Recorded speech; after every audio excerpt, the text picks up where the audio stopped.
We're live, and welcome back, guys. We took a week off last week because well, I just had a lot of crap to do. But welcome back to the stream, guys. And we're gonna do things a little different today. Okay, Rob, I can see you talking. I can't hear you at all. You can't hear me on YouTube, or you can't hear me in the Hangouts. Well, now I can hear you. Okay, so that's good. Okay, yeah, I can hear you now. Sorry. Okay, technical difficulties. Yep. Anyway, guys, welcome back. Uh, been tinkering with things a little bit. Everything looks a little different. You can actually see me now. Hi. Big as life and twice as ugly. Um, but what I was hoping to do is for anybody who's part of the let me get up here a little bit. Anybody who's part of the community that we move around in, fandom, different fandoms and whatnot. I kind of opened up the forum for everyone so that they can come in and maybe talk a little bit about a lot of things that have happened. There's been a lot of drama and stuff. I apologize. I'm actually bringing up the chat here. Okay. Stream, so I can actually see if anybody's actually talking. I don't expect a lot of people to be here, if anybody, because everybody's streaming right now. All the big streamers are going right now, and yeah, so figures.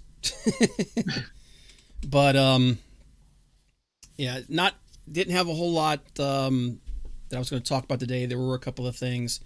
I know, Tom, you had a pretty busy weekend, man. Yes, I did.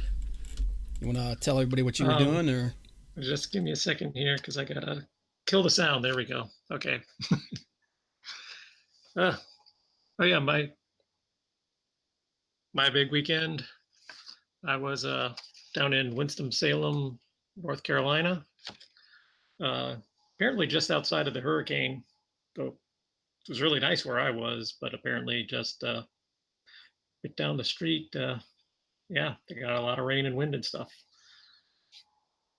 But yeah, I was down there for the roller derby Division II championships. Um, was some really good games. 12 teams. Let's see, we had Paris, Santa Cruz, Atlanta, Bay Area, Helsinki, Loom, France, Windy City, Bear City, which is Berlin, 2x4, which is well, was it uh Dos por Cuatro, which is Buenos Aires, Argentina, Texas Roller Girls, Rain City, which is, and crap, I'm going to blank on this. It's English. Keep wanting to say Mansfield, but that's not it. English City. Okay. uh, I keep wanting to say it's Birmingham, but it's not Birmingham. It's and not Midlands. Anyway, but uh, and Los Angeles. So a couple upsets.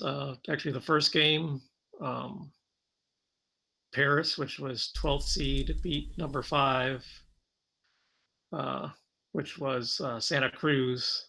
It was a 145 to 142, so it was a very close game, but shouldn't have gone that way. But yeah, Paris won, so um, we ended up doing pretty good. But long story short, at the end of the week, it was Los Angeles won. Texas came in second, which, by the way, there's one of the skaters for Texas, Freight Train, is just a really good skater, both offensively and defensively. There were a couple of memes that were made of her over this weekend that just shows how good she is. I mean, she can clear out a whole defensive line by herself. She's really kind of amazing.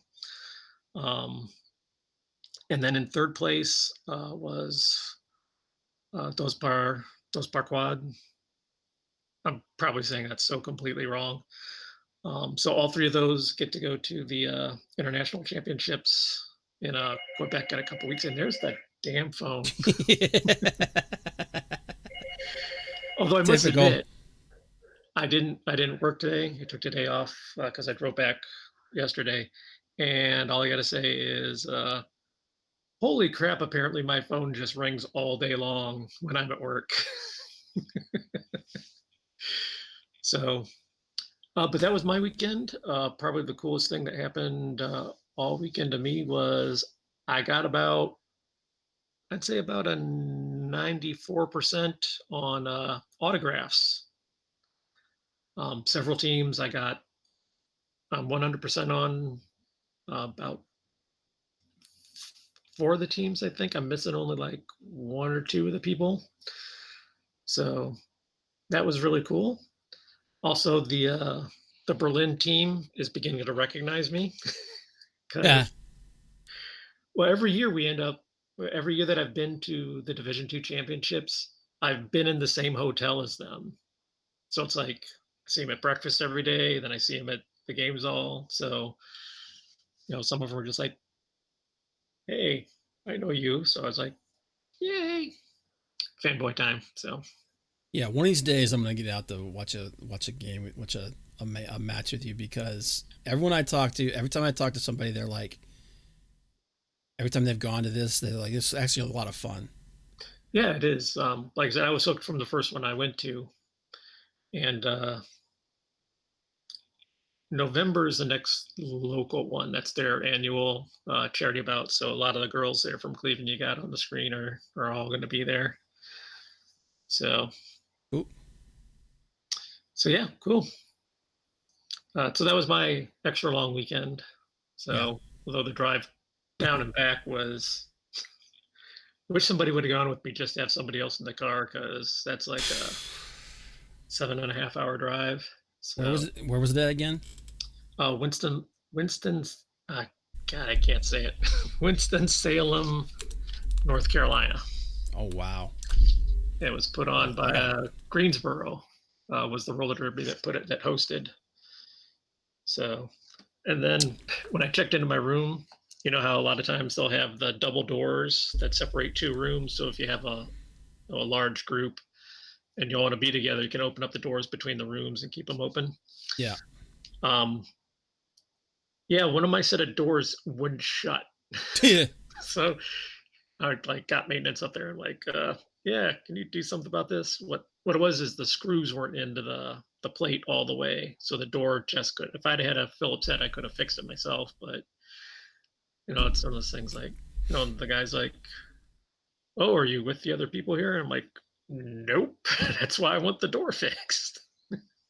If they were friends, it wouldn't be a problem. But Yeah. Well, it happens. yep, But so that was fun. yeah.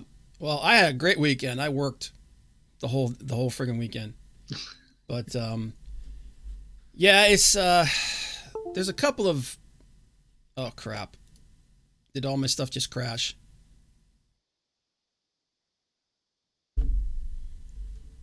Uh, Did you hear me? I can hear you. Yeah. Okay. I'm just hoping that because I think my camera just crashed because this I've got everything plugged into a hub and that thing Mhm. is like it's on its last legs. Oh, So let me well, it does look like your picture froze. By the way, nice T-shirt. yeah yeah Just thanks. saying. Somebody gave that to me. Hang on a second. Let me see if I can fix my friggin' camera here. Well, while you're fixing the camera, my other big thing this weekend was I went to go see it last night. It was good. Like, so it wasn't great. Uh, Decent adaptation of the story, I would Yeah. guess. And we're I haven't read it, and and we're back. Okay. and we're back. Okay. I Yeah. just started talking about it to fill time while you were. Yeah, no, I heard you. So, okay. Um, So yeah, I did that. Um, I said it seemed pretty good. Um, there was one pretty bad CGI shot right at the beginning of the movie that kind of made me go, "Ah." The rest of it was okay, but there was just a bad one at the beginning that kind of made me a little apprehensive. Yeah.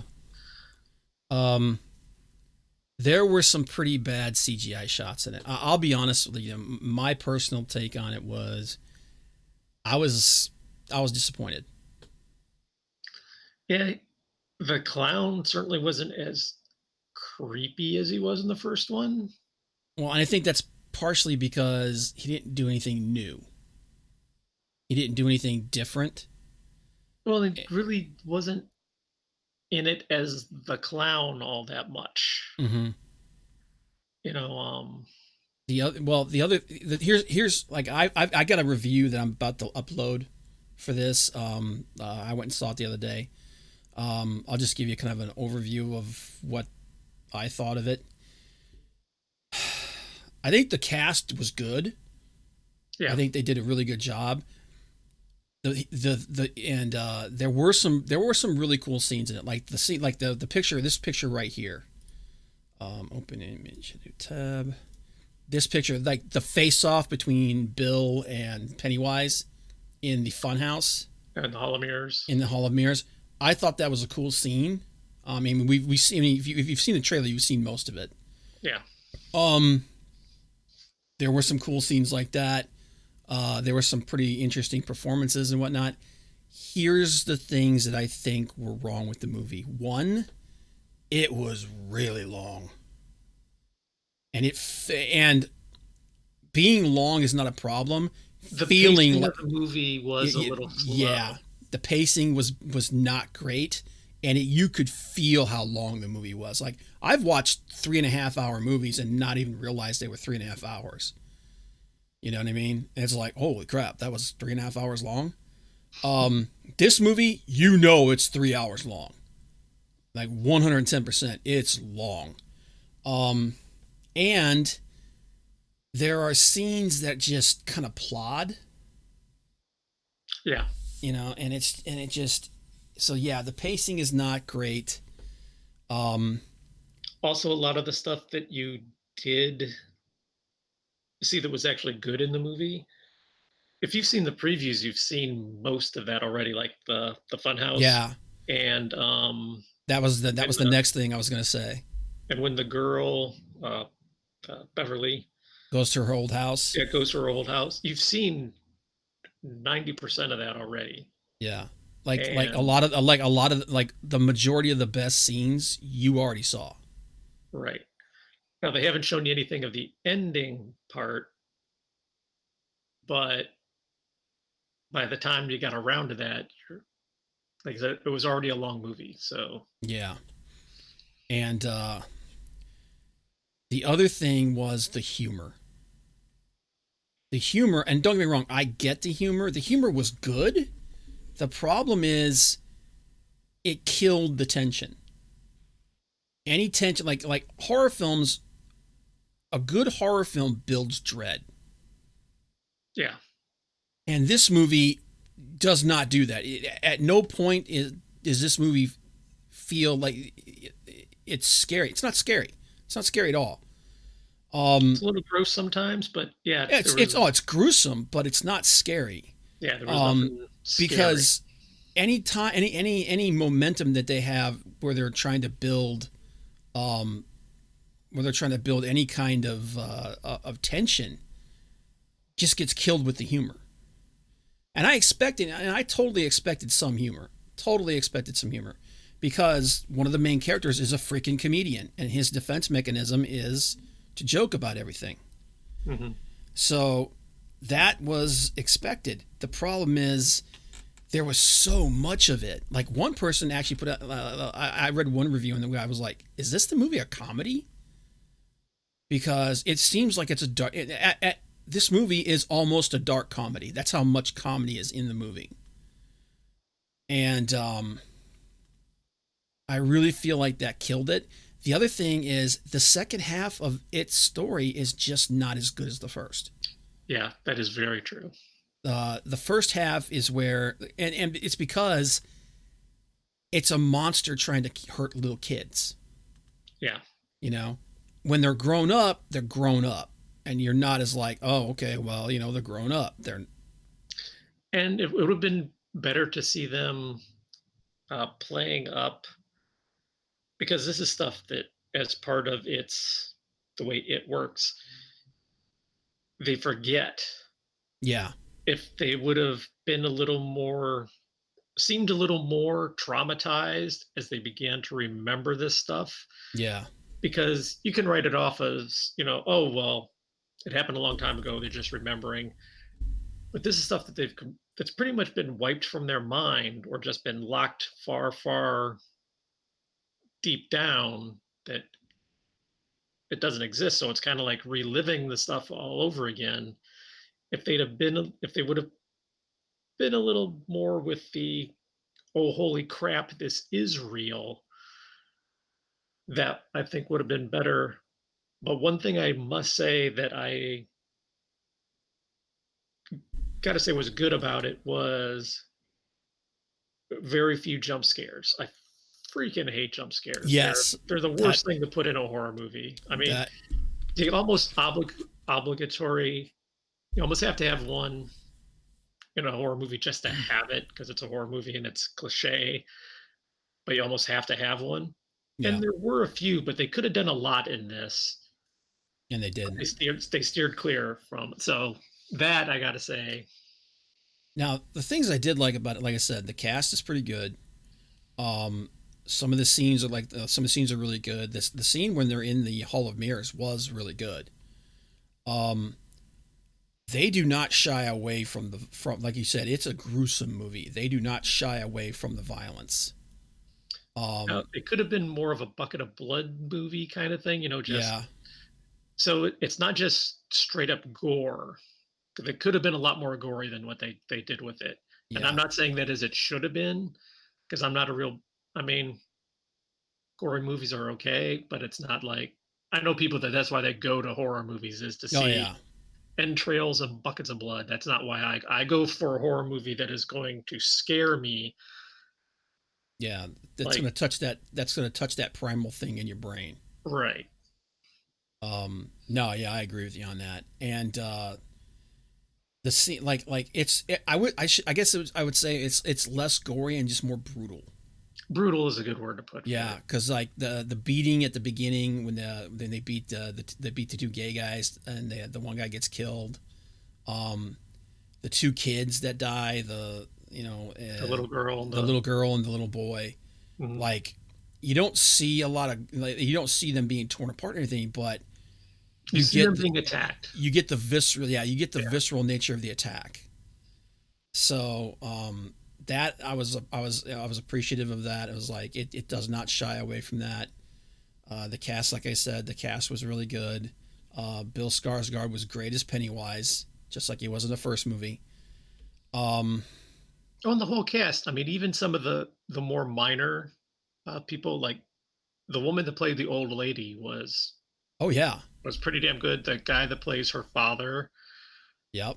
was Um, the creepy as hell. the the pharmacist guy who's reprising his role. He's like now in like old person makeup.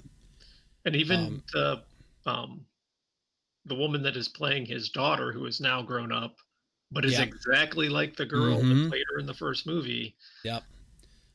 And the guy who plays I think his name's Henry Bowers, Oh yeah, the psychopath, yeah. the one who was the bully with the knife in the first movie. Hmm. The guy who plays him did a really good job. So yeah, I mean there were good things in the movie. I'm not upset that I saw it.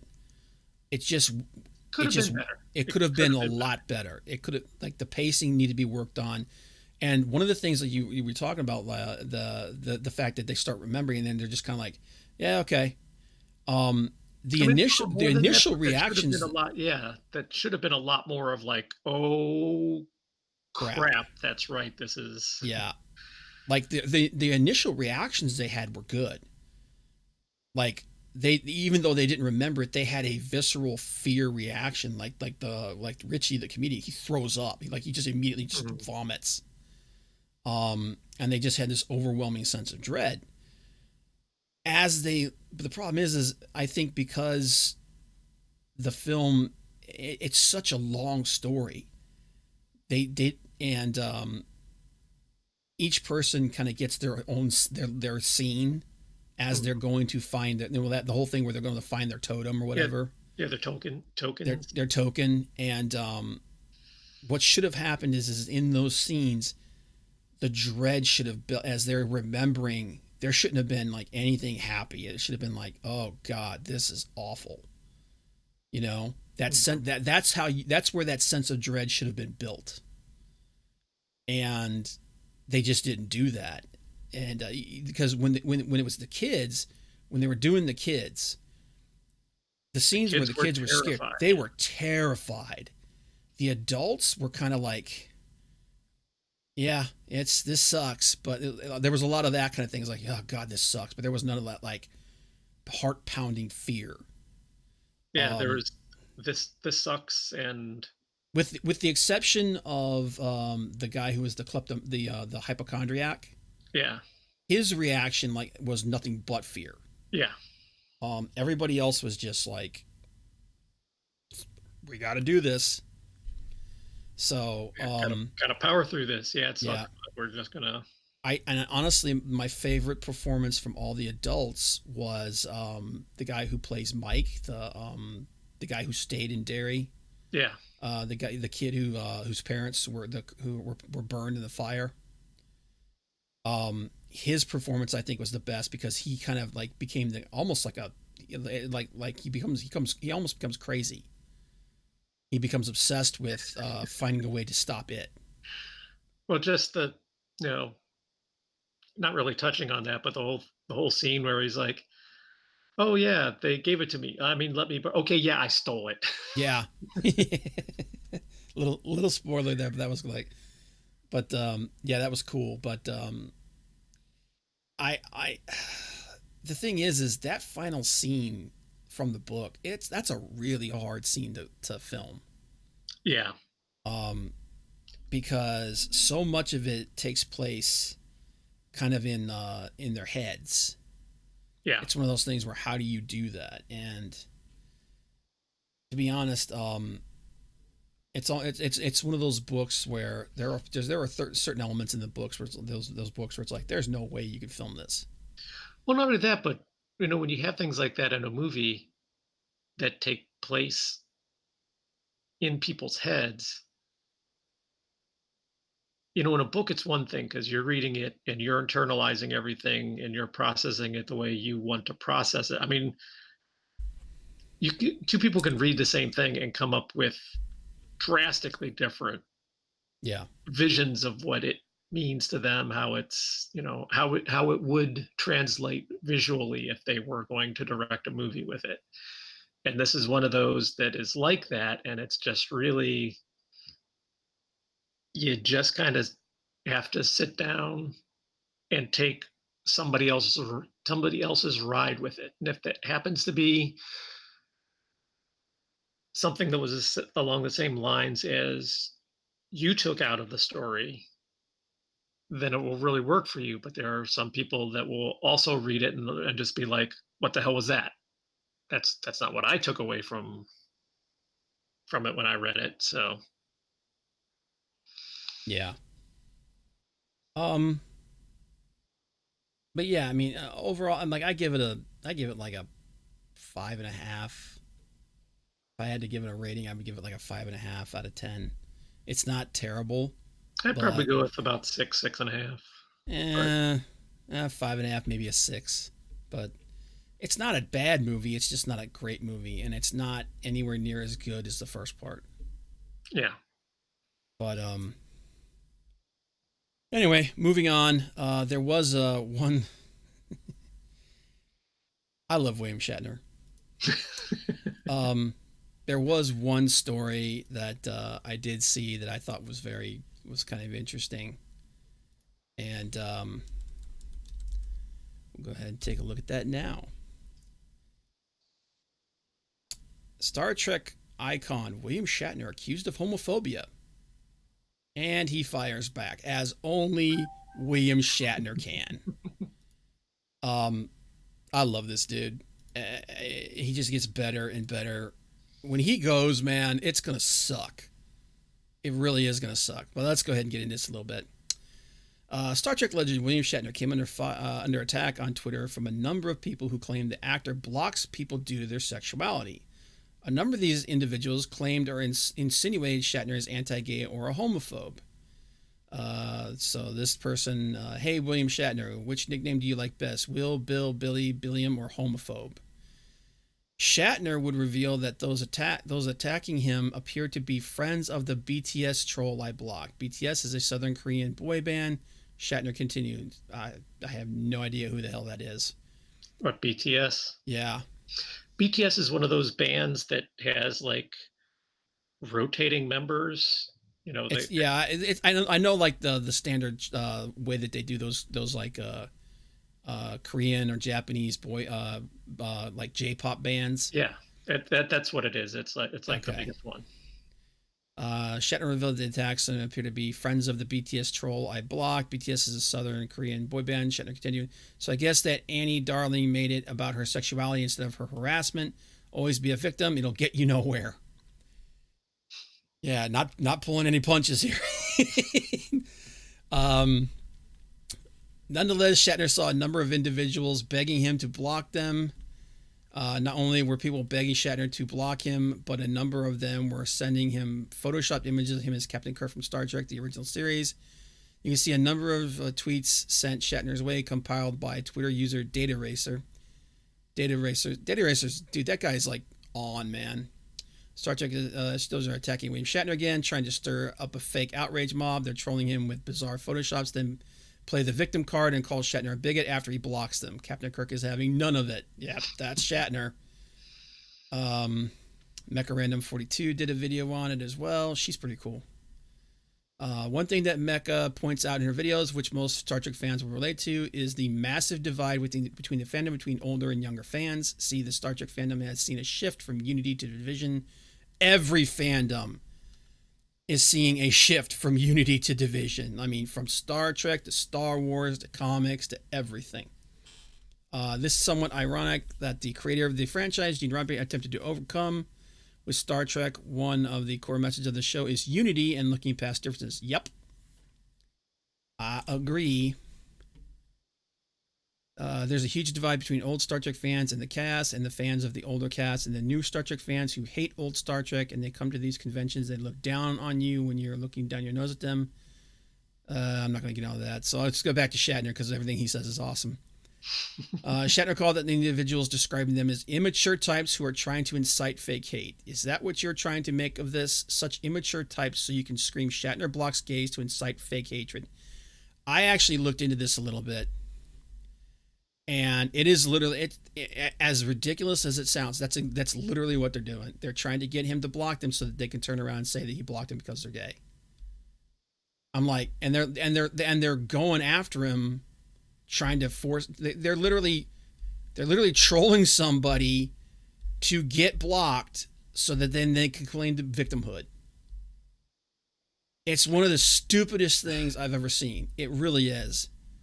Fans of William Shatner know that when it comes to Twitter, the actor rarely, if ever, holds any punches. He took on a Star Trek podcast host who wished he was dead. That was freaking awesome. We might actually look into that a little bit. He has also gone toe-to-toe with congressional candidate Brianna Wu, who targeted Shatner for his charity work. I think that was with the whole thing with the horses. I don't recall that. Yeah, it was ridiculous. Do you believe that William Shatner handled this all well? Yep, I think he did awesome with it. You know what it is, dude? The guy's 80. What is he? 86 now? He's old. Let me see here real quick. Let me pull up Shatner here. Let's see here.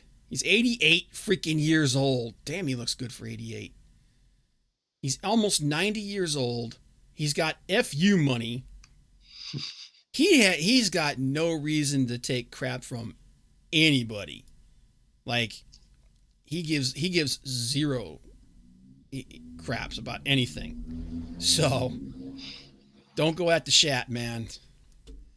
But yeah, good lord, dude, I can't believe he's 88 years old. My God, wow. Uh, We got to remember that that show was on. in the 60s, yeah, no, Yeah, I mean, it was before I was born. yep. Shatner, who played Captain Kirk in Star Trek in the series, responded to a Star Trek podcast who wished he was dead. Heather Ray of the Tricorder Transmissions, a Star Trek Central podcast, took to Twitter to wish Shatner was dead. I wish the real Nimoy was alive and rather than Shatner. If you all, at all believe I deserve the abuse directed at me because of this tweet, please unfollow me. It's not. It's truly amazing that you think is a death threat. It's not. I simply wish the better person who believed in equality was the one still with us. I want to apologize for that. Oh, jeez.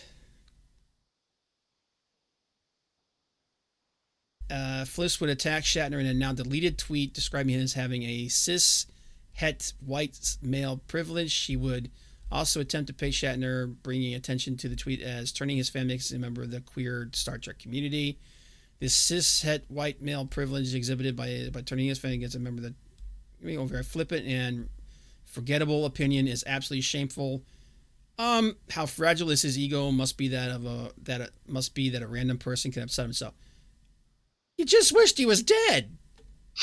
He's not allowed to tell you suck for that?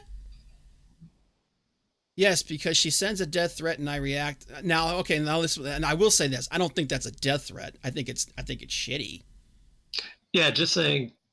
Yeah, I wish that X you were person was dead, alive. Yeah. as opposed to somebody else having died.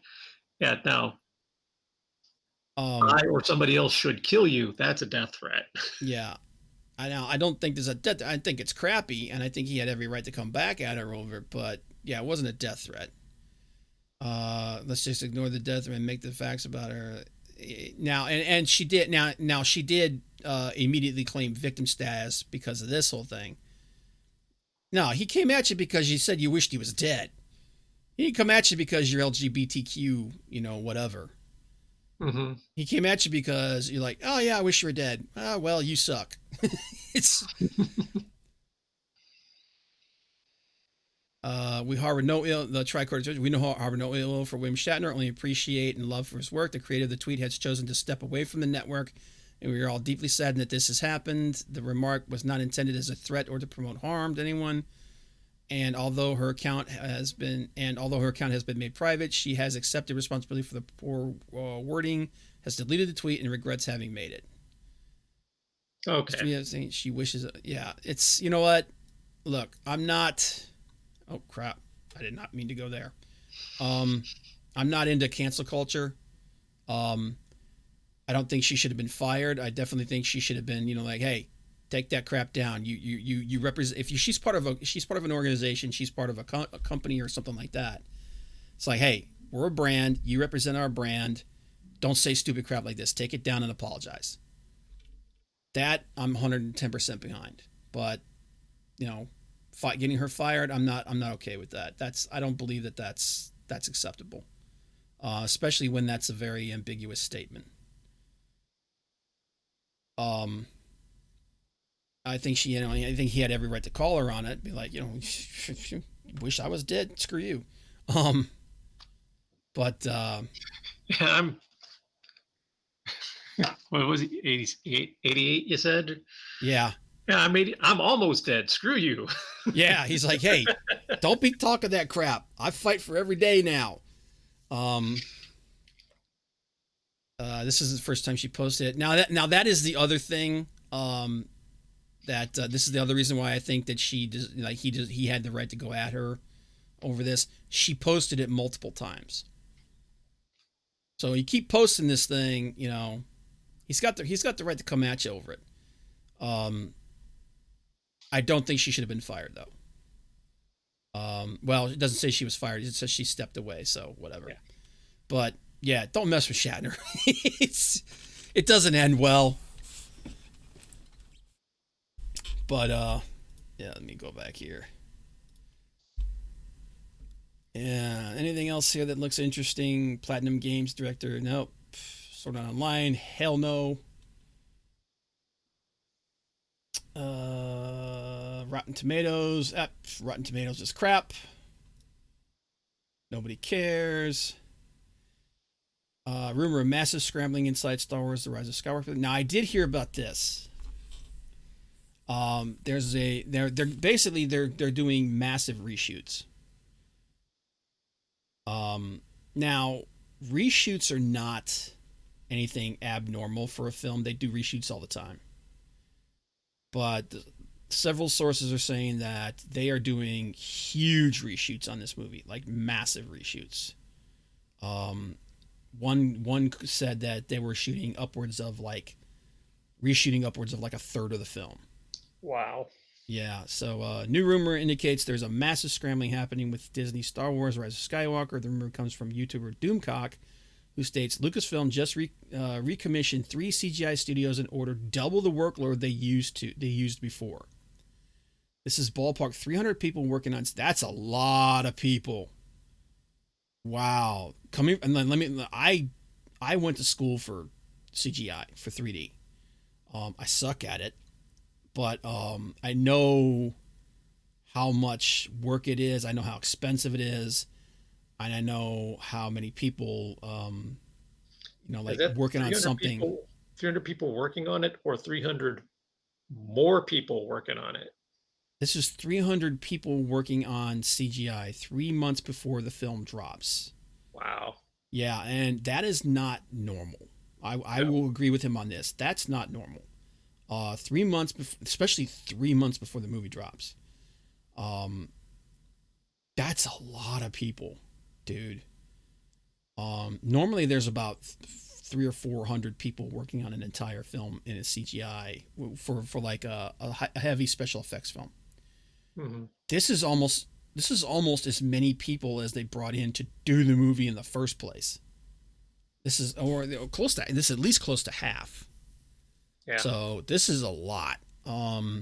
Yeah, it's my sources characterize this as a huge bulk of emergency CGI. That's never good. Not at this Last point. last minute CGI always ends up looking half-assed. I've very rarely seen where they've done well. No, sometimes it works out. I've seen they did a lot of reshoots for Rogue One, and And that turned out pretty good. that turned out Rogue One is actually a pretty decent film. I actually like Rogue One. Oh, My me too. sources tell me that he or she doesn't know if it's because it looks bad or they changed something drastic in terms of the narrative. However, according to my source, despite the sparseness of the info, he or she possesses damn near half the technical artists are working on Star Wars. Wow. Dukas speculates this is further proof that my earlier report is correct, that they are actually mixing and matching different endings and different elements of the story. Now, this is something I did hear about. A lot of the leaks that have happened, there's been a bunch of leaks, a bunch of quote unquote leaks. And these leaks are, one source actually said that these leaks are actually Lucasfilm testing the water to see the reaction that people have to these leaks. And that there's rumors that they have shot multiple, like he said, multiple endings, multiple different versions of multiple scenes, like pivotal scenes in the film. Yeah. And they're testing the water to see which ones go over best so that they can adjust the movie accordingly. And Just don't overthink it. yeah, I understand the idea behind that because they're like, look, this movie needs to be a hit. Yeah. Like, we cannot afford another Solo. Um, if there's another Solo, if the Rise of Skywalker turns into another Han Solo, like another Solo debacle, that's the end of Kathleen Kennedy. Um, I don't care what deal she signed with Disney. If this movie doesn't make $1 billion, at least $1 billion, she's done. Her job's she's out. They're gonna fire her. They're gonna put somebody else in her place. And then they're gonna scramble to try to save the franchise, because if that movie fails, the franchise is on its last legs. Um, so this, I think I think there might be some credibility to these theories, though. To these theories. Now, here's the thing, though. Disney, like I said, films reshoot stuff all the time, but not to this degree. If I need to look into this 300 people, this 300 CGI artists, because if that's true, holy crap. He continues. So now, in desperation, they've decided that this neglected path of the plot is the path they need to go down.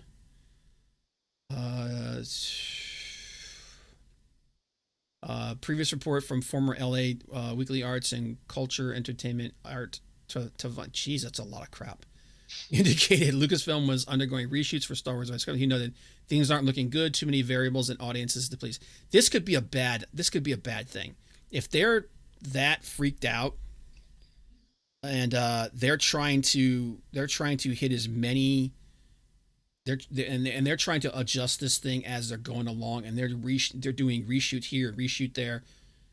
That this thing could end up being an absolute haphazard mess. Yep. Because was it they did the same thing to what was it the last Fantastic Four film. Also the Suicide Squad. Yeah. And you can tell that that movie was all to hell. Oh yeah, dude. And what you call it? Justice League. Joss Whedon came in and reshot a bunch of stuff in that movie, and those movies felt very disjointed. Yeah.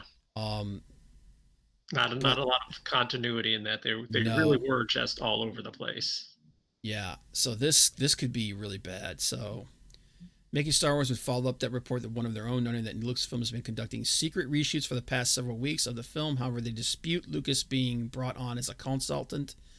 That's another rumor, that George Lucas was brought on as a creative consultant.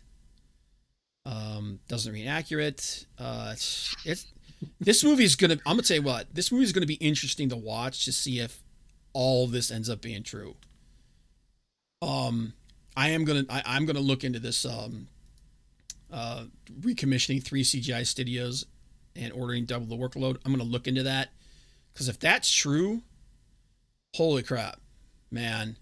Not only is that like a last minute thing that could end up being bad news, but that's gonna jack up the price of this movie a lot. Like, you're talking, like, if they're bringing on that many people to reshoot that much CGI, you could be looking at another 50, 60, 70 million dollars tagged onto the end of this thing. And this thing's already going to be 200 plus. So this thing could be $300 million, 320 million dollars before they're done. And that's just the production cost. That's not including the freaking marketing, which is going to be like probably another 150 million. This thing could be $500 million. This thing could be almost 500 million in the hole before it even gets out. Well, here's just a quick question off the top of my head. It's a Star Wars movie. What kind of marketing do you need for that? I mean, seriously, for a Star Wars movie, all you need to do is make sure that everybody knows what day it's going to be in a damn theater, and people are going to go see it. A chunk of people will go see it. Well, they're going to spend a ton of money to try to get people to go see it. And you don't need to. I mean, you do need to do some advertising, do some clips, but it doesn't have to. I can tell you right now, they're going to way overspend on the marketing for this. Which, well, as you said, just adds to the cost. Here's the thing, though. A lot of the marketing is aimed at the toy line. That's where a lot of the marketing for Star Wars goes. They do a lot of their marketing because they're trying to drum up toy sales. Yeah, toy sales. And like, I guarantee you, when this movie comes out, there's going to be as many ads as there are for the film. There's going to be twice as many for the toys. Yeah, because that's the way it's always been. And that's the reason why Disney bought Star Wars in the first place. Was not, I mean, yes, the movies make money, but the toys make way more.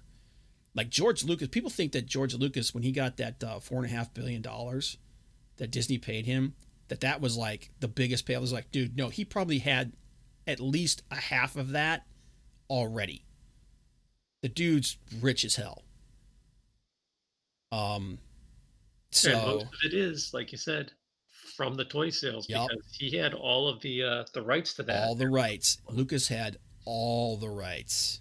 That actually, Lucas changed the way that studios do things with film producers Yep. and whatnot. They're like, that's not going to happen again because we lost out on the friggin' golden calf, the golden goose, golden calf. Well, Yeah, they kneel well, to the golden calf. they didn't lose out on it. They handed it to him on a silver platter. Well, Like, yeah, but I'm we don't even saying, want that. yeah, He's like, all right, I'll take it. yeah, like people, they they they uh they're kicking themselves every day after that happened. But yeah, it'll be interesting to see what happens here.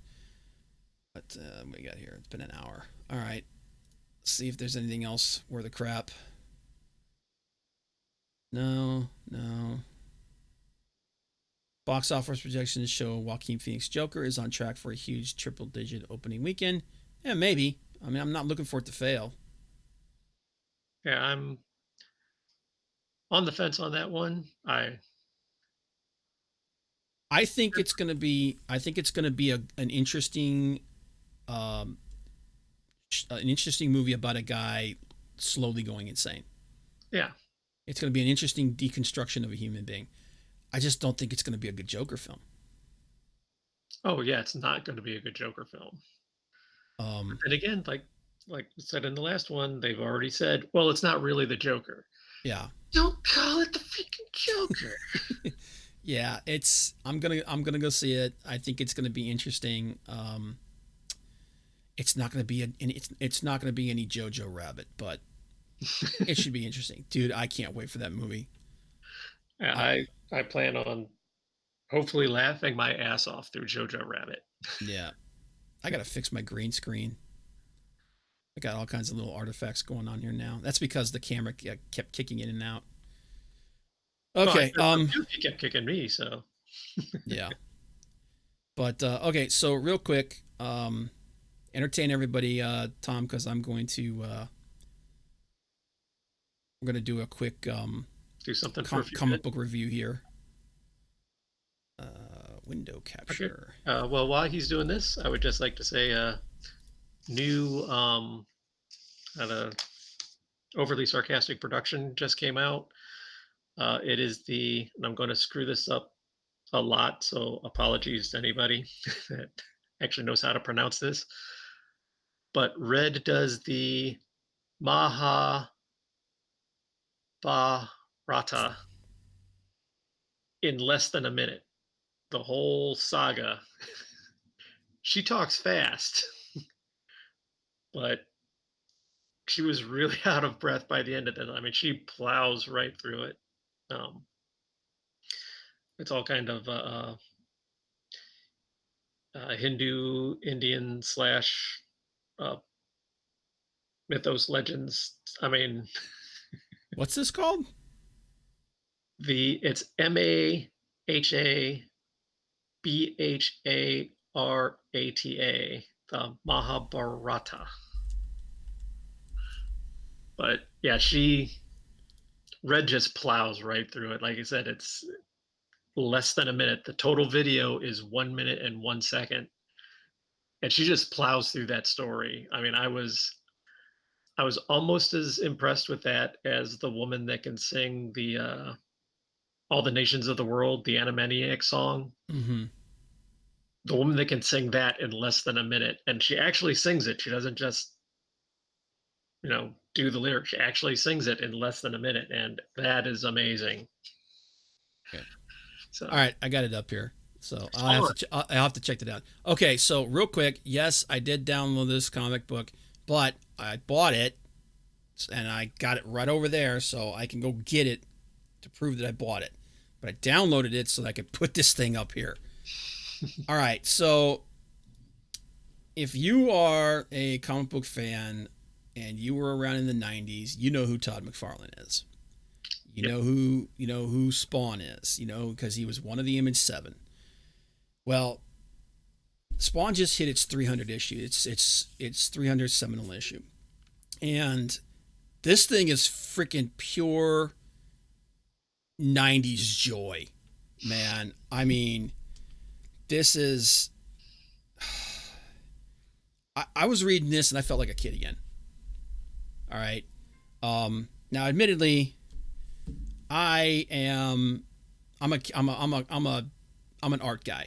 When I buy a comic, I buy with my eyes first. And if it's Todd McFarlane and it's Todd McFarlane art, I'm there. This thing has 3 of my favorite artists of all time in it. It's got Todd McFarlane, who's actually doing interiors for the first time in almost 20 years. Wow. It's got Greg Capullo, who is back on Spawn, which he actually became famous off of Spawn. And I think it's been 15 years since he's done this. It's also got J. Scott Campbell, and it's got Jason Shawn Alexander and Jerome Opeña. I'm butchering names probably here, but 3 of those names I just mentioned are 3 of my favorite artists of all time. And it's even got Scott Snyder writing. It's got some really great people doing writing on it. Here's the thing. Even if you haven't picked up Spawn in a long time, and I haven't, I think I stopped collecting this book around issue 150, so like 10 years, at least 10 years ago. You can still pick. It's still the thing is written in a way that you can still understand what's going on. And to be completely honest, I don't care. Because when I first bought this thing, the first thing I did is I flipped through every page of this thing looking at the art. I didn't even read a single word. I just wanted to see how pretty it was. And oh my God, it's pretty, dude. I'm just going to show a couple of pages here. This is obviously Greg Capullo. And I love this page here. He shifts through the different versions of his costume over the years. God, Capullo is just so good. But the way this book is done is it's broken up into, I believe it's 5 stories. Now, I didn't do a review of Marvel 1000 because it took me a long time to wrap my brain around that friggin' book. I felt like I was reading the ramblings of a freaking mental patient. That thing was so haphazard and so hard to understand. It was literally, the entire book was, they went and got like 60 different artists, 50 different writers. They wrote these 1 and 2 page vignettes about every freaking Marvel property that exists. And at the end of the day, that thing, with the exception of a couple of the entries, with the exception of a couple of the entries, all that book was a freaking advertisement for the stuff that they're running right now. That's it. That's all it was. And it sucked. It sucked. It 110% sucked. Because I didn't care about 90% of the crap that was in that book. With the exception of most of the Spider-Man entries in that, and the Captain America, one of the Captain America segments that was done by, I think it was Nick Braithwaite. With the exception of those, I didn't care about anything else that was in that book. And in the background of that book, the only real story that's in that book is what appears to be their next big company-wide crossover, which I could care less. Marvel 1000 should have been a celebration of what Marvel began as. It should have been five different stories done by 5 of the best, 5 classic writers, the best artists, the top artists that worked for them. And It should have been a story about the Fantastic Four, a story about the Avengers, a story about Spider-Man, a story about the X-Men, and a story about Captain America. That's it. That's what it should have been. Should have been those freaking, or since you're doing an Avengers, maybe it'll be a story about Thor or maybe about the Hulk. But it should have been like that. It should have been 5 contained stories about the core of the Marvel universe. And instead, it was literally like I just said. It was a like an 80-page freaking advertisement. It sucked. This book is a celebration of everything that this comic has ever been about. And he went out and he got one. He came back and he did interiors himself, which is something that, like I said, McFarlane hasn't done that in like almost 20 years. 2, he went and got the other artist. The other artist that's always associated with Spawn is Greg Capullo because he was on it for so long, and he really did come into his own on that book. He went and got that guy, and then he went and got J. Scott Campbell, who hasn't done, is another guy who hasn't. I don't think he's done interiors for like 10 years. Yeah, he's done covers galore. Oh yeah, he's done tons of covers, but he hasn't done interiors for a long time. He got him to come back and do that. That's how you do a seminal issue. That's how you do a book like this. You get top flight talent, period. He got Scott Snyder to come and write part of this friggin' book. Scott Snyder is one of the hottest writers in the comic industry today. Him and Greg Capullo are like freaking awesome. And the fact it's I can't understand how Marvel does, like Marvel and DC need to take notes. This is how you do a special event book. And like I said, you got this amazing artwork by J. Scott Campbell and by Greg Capullo, and look who's back. Freaking Violator.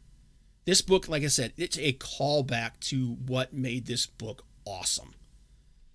So then we skip forward here, and you've got Todd McFarlane doing pencils, man. I mean, God, as only Todd McFarlane can. Jeez. Dude, I'm serious, man. When I saw him doing finishes on doing interiors, I was like, oh my God. We need more of this. Seriously need more of this, man. And even the guys that I wasn't really familiar with, they did a great job too. Like all this art fits here. I have one complaint about this book, and that's it. And that's actually J. Scott Campbell, his art. And it's because his art it's not dark. Spawn is a dark book. And don't get me wrong, the art is gorgeous, man. It's freaking. You're looking at it right now. Yeah. It's fantastic. But it doesn't feel like it belongs in a Spawn book. It is very pin-up-y, which he does a ton of pin-ups, which are all awesome.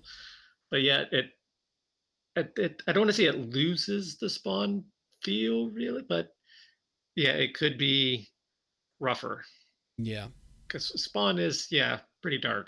It's a dark book. His stuff is there's almost a whimsical nature to his stuff.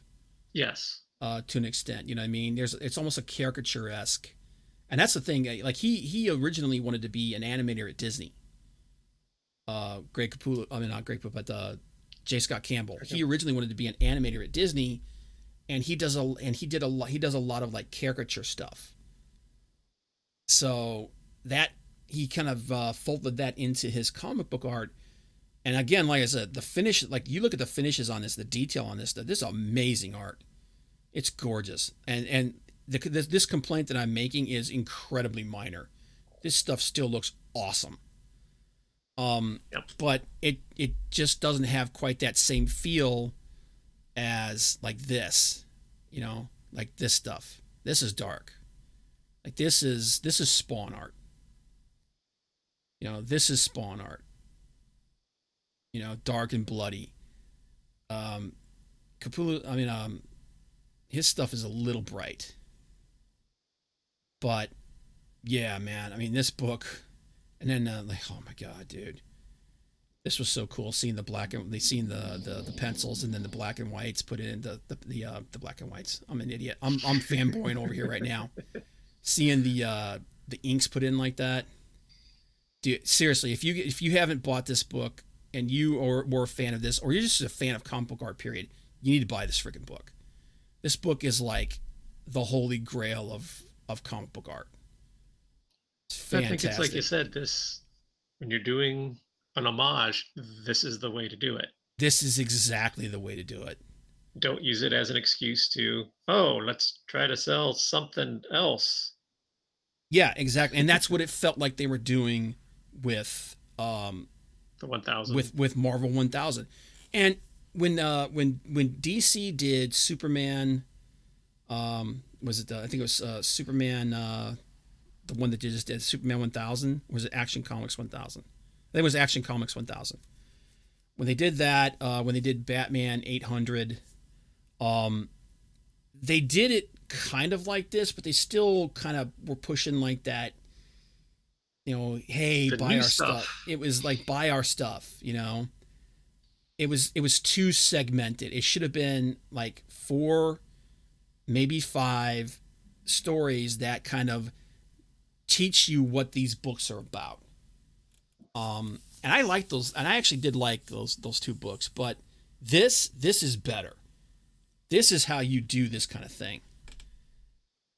So, yeah, I mean, at least that's my opinion on it. I thought the book was fantastic, but I'm gonna do a I'll probably do a proper review of it, the story of it, because I did eventually go back and read it.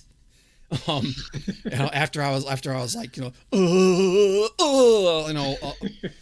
on the artwork, but yeah, actually I've got a couple of big reviews I got to do, because yeah, you're not gonna know what this is, Tom, but a lot of people are gonna know. I got Battle Maiden Knuckle Bomb. I got my copy. Dude, I'm gonna do an unboxing video of this, and I'm gonna do a review of it. Oh, dude, I can't wait. Um, every one of these crowdfunded things that I get from now on is that's what I'm gonna do. I'm gonna do an Do an unboxing opening, of it. Yeah, dude, unbox. Yep. because that's part of the whole crowdfunded thing, man. Frank's trying to talk. Frank, getting a phone call from Frank here. Um, but anyway, that's my review. That's my Spurg moment here. Nice. For It does Spawn, look good. dude, it looked awesome. But yep, that's about all we got today, guys. Like I said, it was a little disjointed today. This is a crazy week for me. I'm working like 65 hours this week, Damn. dude. I'm working. I worked 14 hours every day, um, Saturday and Sunday, and I got to work every day this week, and then I got to do the same thing again this weekend. So it's like, holy crap. Um, but yeah, it was. I was hoping we'd get some more people in here to talk about things and whatnot. But like I said, everyone and their mother's streaming right now, so no As long as I shocker come back there. and watch it later.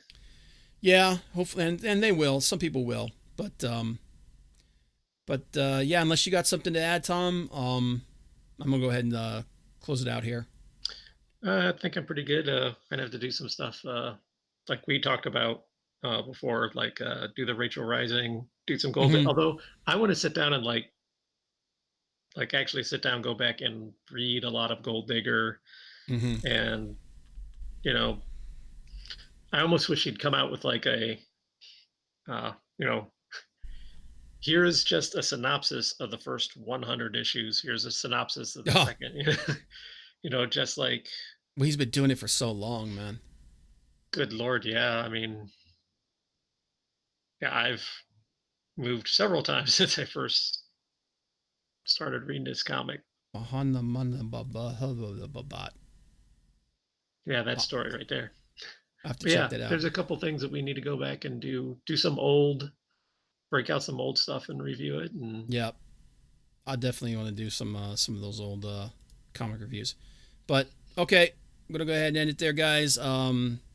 Thanks everybody who did show up, and everybody that's gonna watch it later. We greatly appreciate it. As always, you can find us right here every Tuesday. And I swear, next show will be much less disjointed. Um, it's like a Star Wars movie. yeah. Oh God, dude. That's either gonna be a fabulous train wreck or it's just gonna be complete crap. Um, I don't want. I don't want that movie to fail. I'm gonna say that. I don't want it to fail. I want it to. I would be. I would love to be completely wrong about that. I would love for it to be an awesome Star Wars film. So, fingers crossed. But anyway, if you like what you saw today, please hit like and subscribe. Help. It all helps the channel. Leave a comment below. Especially share it out. That helps us grow. The way YouTube does their algorithms these days, smaller content creators are just getting absolutely killed. So, but any and all of it is greatly appreciated. And we will see you guys next week. Bye bye.